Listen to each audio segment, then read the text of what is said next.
Hello and welcome back to another reaction. In this occasion, Kimetsu no Yaiba or Demon Slayer episode 6. Yes, this series has been fantastic so far.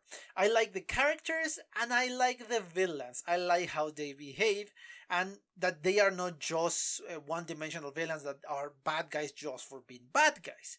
Even if that demon caught me by surprise, well, the revelation of his character caught me by surprise. It was a very interesting character development for the demon, because yes, you hate that bastard in the episode. I think it was 4. You hate him because yeah, he was such a douchebag, such a fucking asshole. So yes, you hate him. But then episode 5 come along and you start to feel bad for these. Not for the demon, because the demon is just far too gone, but from the person that was the demon before. So again, I want to know more about this mythology of demons. I don't know if this mythology is actually based on real mythology or is just for the show. I don't know, but I want to know more about them. But obviously, our hero Tanjiro was successful, and his little sister is back up again. So everything is going it's going well so far. But obviously we have surprises that we don't know what they are about, like the significance of the color of the katana, well, of the sword. We don't know anything about that, and we don't know how this next mission is going to be. Are we going to get more these terrible stories of demons, just like we have in the last episode? Or we're going to evolve into something else. I don't know. I don't know if every single demon could be sympathetic. Obviously, there will be demons that are just assholes. There is no other way around that. When they were humans and when they were demons, obviously that increased more. Or we're going to have more sympathetic. I don't know. And I want to figure that out. I want to meet all of the characters that we saw in the opening, and I want to meet all the stuff that this show can offer. So, in order to do that, I need to watch more episodes. But before that, let me just remind you that please consider a subscription and turn on notifications. Leave a comment and leave a like if you enjoy the video, obviously. And if you don't, leave a comment to let me know what you don't like it. If you want to follow me on Twitter, the link is in the description below, alongside with my other links to social media, and obviously to my Patreon and to the reaction, because you know that I cannot post that on YouTube. Anyway, I don't want to waste more time in this presentation, so just let's cut all of this and watch the episode, shall we?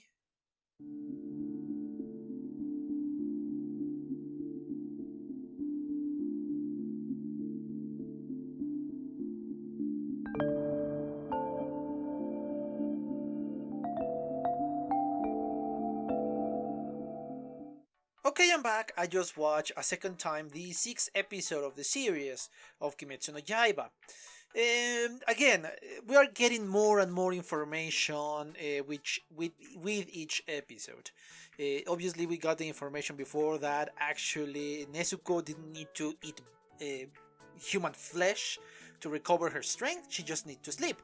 And perhaps all the demons can do that, because this is something, again, we don't know about. We don't know much about the demons, because obviously I believe that the corps are not interested into investigating the demons just to kill them.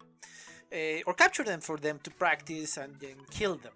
So they are not particularly interested in that regard. So perhaps that is a fact. Demons have 2 options. One, to devour the flesh of whoever they find, whoever human they find. And the other one is sleeping. Sleeping is a slower process. They spend, it's a lot more time they need to spend sleeping, so they can recover the same amount of energy that they could by eating a human being. So that is my guess. Perhaps that is what all the demons are capable of, but unfortunately they prefer the fastest method. Nezuko obviously doesn't want to use this because she figured out, or she saw, or she was awake enough to notice that she was about to devour her own brother. So yeah, that's perhaps why she was able to withstand this blood of the demon, and she was able to discover the other alternative, in which this case is sleeping. Again, this is just a mere theory because I don't know enough about the mythology or enough about the plot or the world of Kimetsu no Yaiba, so for me to say, oh yes, this is a fact. No, this is just something that I imagine. Because apparently all the demons, or that is what I understood, perhaps I understood incorrectly, come from the same one. The first demon or the first human that become a demon, and he has the power to make other human beings into demons. And I guess that is going to be our villain for the series. So yes, we have our main villain, and yes, I think it's the same guy that we got to see in the opening, because yeah, the silhouette is the same-ish, it looks very similar, so I guess that is our main bad guy, and I guess what we saw behind him in the opening are the other main demons that we're going to have to deal with. So I am eager to see how this is going to be resolved, how this is going to be portrayed. I don't know. I still don't know what is going on, but I'm very, very interested to see that. So apparently he might be able to know how to revert the curse that he himself put upon all these unfortunate humans. The point I want to make is it will be just for one human, or you have to do whatever method is being used, you have to do it demon by demon so you can revert them and so they can become again human, or is just one huge process in which everybody that was transformed is going to be affected. If it's the second option, then what is going to happen with the very old demons? Because yes, we have seen that there are demons who are hundreds of years old. So what is going to happen to those demons? Are they going, once they revert to humans, they are going to die immediately? Or they are going to live like a normal human being and then die of old age? I don't know. And perhaps I'm going way too far away. Perhaps this is not even planned for the show, so I am just speculating whatever. It's irrelevant to the end of the series. So I don't know. Perhaps that is something that really caught my mind back then when I was rewatching the episode. What is going to happen with the other demons, with the other humans that become demons?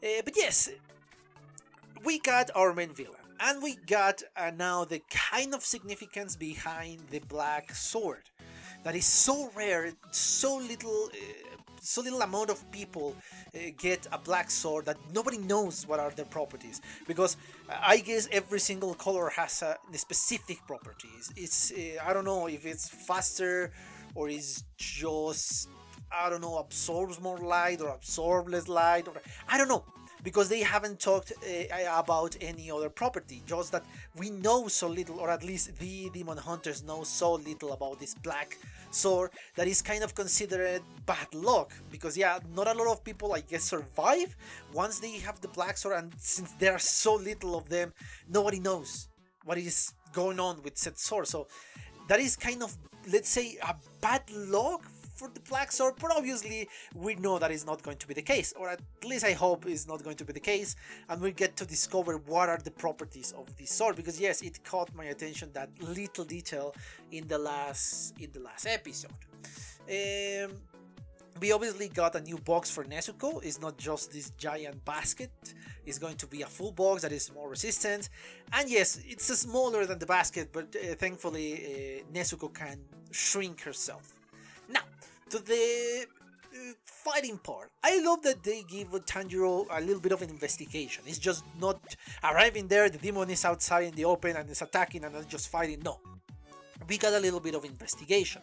We got this point in which, okay, the demon slayer is not going always to be given this open letter to, oh yes, the demon is right here. No, they need to investigate, they need to know what is going to happen, or at least they need to deduce what is going to happen, or at least need to be ready to attack when said thing happens.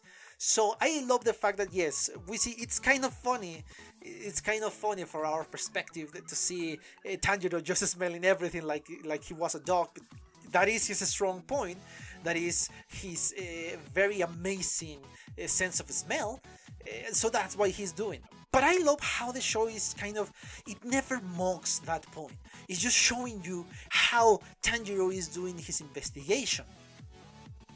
Because any other show, it will be easy for them just to say, yeah, let's just do a mockery of this stand that he's taking. It's just like a dog, and play silly music and funny faces in the background. No, actually, what they did, everything is treated seriously. Even if this proximity victim, this guy that saw, I don't know if it was his sister or his girlfriend or somebody who was very attached to, or family friend. I don't know what she was for him, but the face is not of mockery. It's not, oh, this is ridiculous. Oh. No, it's a very, obviously he's confused because you are not, well, he's not used to seeing that, but he's still in distress because, yeah, somebody dear to him disappeared.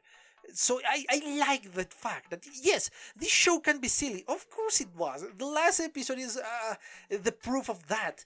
The clown face, well, the clown mask dude, it was very silly in that moment. But the show knows when to be treated silly and when should be treated seriously. I like that difference. I enjoy that a lot. And when the fight starts, I love how Tanjiro is so serious and he's taking everything so serious, and he starts to attack, and he even is pointing his mistakes. Okay, he's too shallow, and I cannot attack correctly.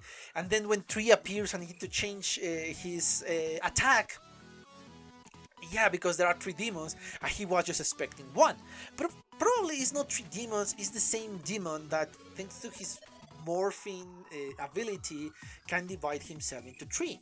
If you pay attention, you can see that there is 1 horn, 2 horns, and 3 horns. So we can have this distinctive characteristic of this side of the same demon, I guess. So yes, 2 of them can talk, the other one just grinding his own teeth. So I don't know what is the deal with that. And I love again the fact that Tanjiro is not alone in this. Nezuko is helping, and the way that Urokodaki took advantage or show us that how Nezuko could become even better is that he suggests something thanks to hypnosis. He suggested that every single human is family. The demons are the bad guys, they cannot be forgiven. If a demon attacks another human being, he needs to be punished and destroyed because there is no hope for that demon. There are several aspects of this that I enjoy. 1, that is a suggestion. He's not controlling her mind and say, oh yes, I'm going to control her and tell her, yeah, the demons are bad. No, it's just a suggestion.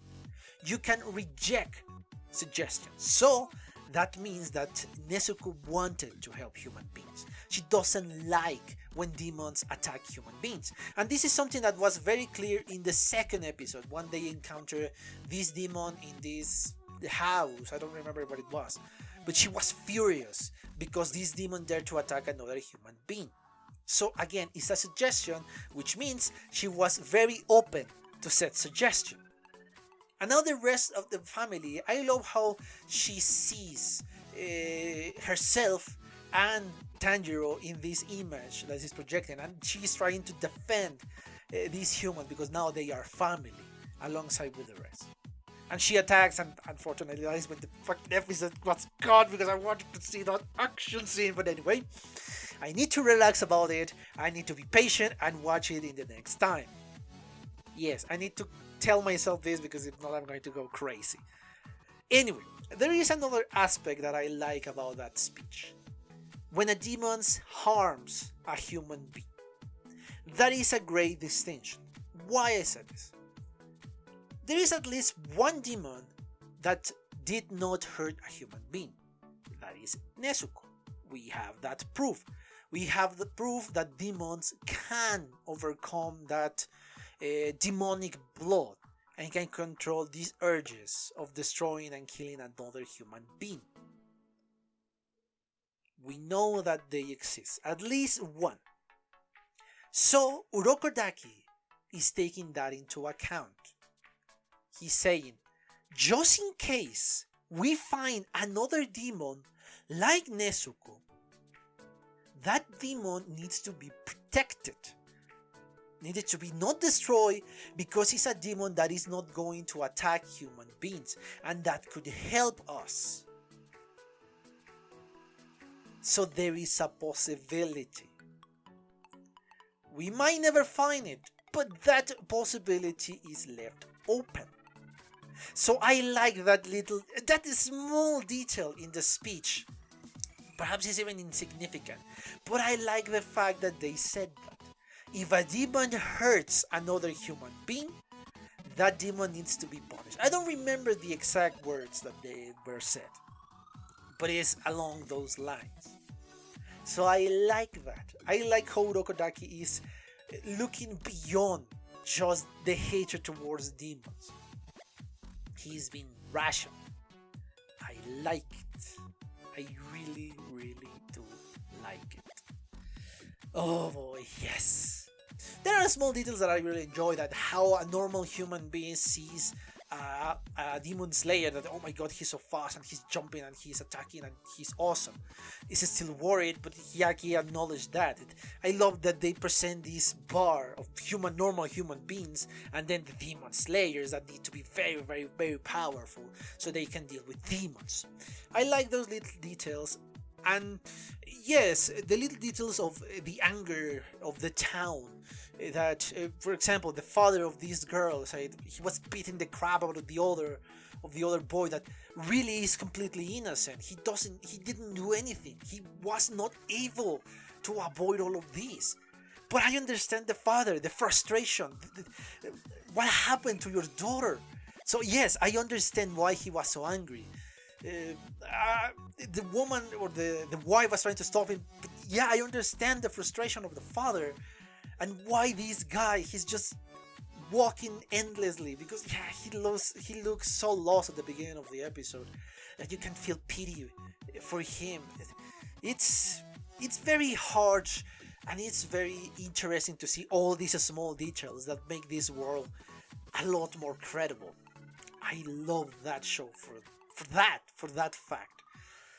Oh boy, yeah, it was a great episode, a terrible cliffhanger, but you know my relationship with those. I love them and I hate it at the same time.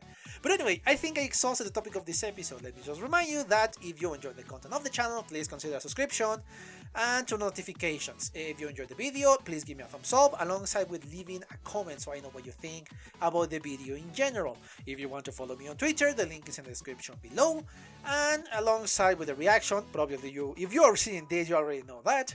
And my Patreon, again, that is still on hold up because I am trying to upload a lot of stuff into another platform. So there will be no more problems with keys, passwords, and any of that crap, so you can enjoy the full-on reactions. Anyway, yes, I think that's it. I have nothing less to say, but thank you for your attention, and well, see you on the next one. Bye! Okay guys, I hope you enjoyed that video, and if you did, give it a like, so the algorithm from YouTube will help me out. And check my other videos, share them, and also why not subscribe to my channel and join this community. And as always, I want to thank you for your attention, your likes, and even your dislikes, your comments, which is something I always look forward to read. And yeah, once more, thanks and see you on the next one.